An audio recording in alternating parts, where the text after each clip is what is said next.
8కి పరిమితం అయ్యారు వాళ్ళు. లేకపోతే అదే లేకపోతే ఇంకో 15-20 కొట్టేవాళ్ళు. నాకున్న అవగాహన మేరకు ఇంకొక 12 నుంచి 15 స్థానాలు ఖచ్చితంగా కొట్టేవాళ్ళు. అవకాశం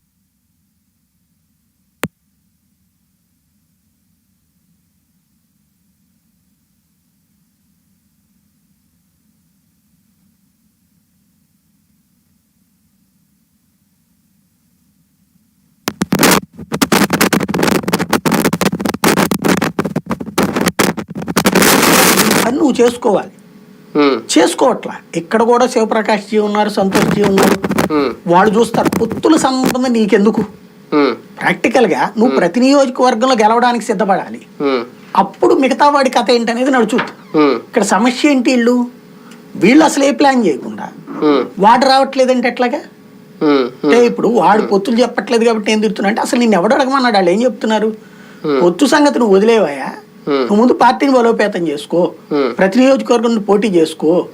అరే ఇవాళకి నేను చెప్తా సెంట్రల్ గవర్నమెంట్ ఎన్ని స్కీమ్స్ ఇచ్చింది రాష్ట్రానికి ఏంటి, వీళ్ళలో ఎంతమంది చెప్పగలుగుతున్నారు? అదే చెప్పట్లేదు. వాళ్ళకి వెబ్సైట్లు ఉన్నాయి. వాళ్ళ వెబ్సైట్ లో ఏ గ్రామానికి కేంద్ర ప్రభుత్వం ఎంత వేసిందో తెలుస్తుంది. అసలు అవి ఎక్కర్లేదండి.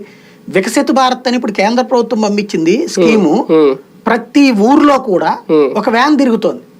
బీజేపీ వాళ్ళ కూడా అక్కడికి వెళ్తున్నారు. ఏం చేస్తున్నారు తెలుసు? అక్కడ ఎంఆర్ఓ, ఆర్టీఓ, సంబంధిత అధికారులు, అగ్రికల్చర్ అధికారులు వాళ్ళందరూ అటెండ్ అవ్వాలి. ఆ ఊళ్ళో అటెండ్ అయ్యి ఆ ఊరి కేంద్రం ఏమి ఇచ్చిందో చెప్తున్నారు అధికారికంగా వాళ్ళు లెక్కగా. ఇదిగో కేంద్రం వ్యవసాయానికి ఎంత ఇచ్చింది, రైతులకు సంబంధించి 6,000 రూపాయలు చొప్పున ఎంత ఇచ్చింది, అలాగే స్కూళ్ళకి సంబంధించి ఎంత ఇచ్చింది, నరేగా స్కీమ్ కింద ఇచ్చింది అని వాళ్ళు చెప్తున్నారు. ఆ డీటెయిల్స్ రాసుకుని అరే బాబు ఇదిగో అక్కడ పోస్టర్ వేసుకుని